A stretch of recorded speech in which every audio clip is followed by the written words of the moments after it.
ஜாலியா பேசிட்டு இருந்தாங்க அவங்க அம்மா பத்தி அவங்க அப்பா பத்தி அவங்கள பத்தி கேட்டுட்டு டக்குனு பாயிண்ட் என்ன பேசணுமோ கரெக்டா கேட்டாங்க. மாசத்துக்கு ஒரு 2-3 வீடியோக்கு மட்டும் வருவார். ஒரு கணக்கு வச்சிருக்காரு அவரு. நல்லா அப்படி கேளுங்க. என்ன தேடி கேக்குறது? எவ்வளவு நாள் ஆச்சு திருமணம் ஆகி உங்களுக்கு? 12 வருஷம் ஆச்சு.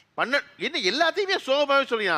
பொண்ணு சந்தோஷமா இருக்கிறதுக்கு இத்தனை ஐட்டம்ஸ் தேவைப்படுது. ஆனா பசங்களுக்கு ஒரு குவார்டர் 2 கிளாஸ் இருந்தா போதும். முடியல இல்லைன்னா நல்லா பேசுவேன்.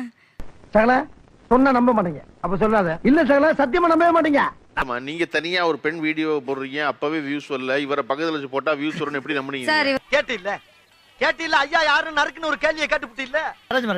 அப்புறம் நான் வீட்டுக்கு போனா என்ன வச்சு எடுப்பாங்க சார். திருவிழாக்கெல்லாம் போனோம்னா வீடியோ எடுக்கணும்ல சார். vlog எடுத்து போடணும். ஊருக்கு வந்திருக்கோம். இல்லன்னா சாமி குத்தமாயிரும். ஆமா பெரிய ஜப்பானு. இருக்கதே 30 வீடு 3 சந்து 2 பொந்து கண்டுபிடிக்க முடியாது. அட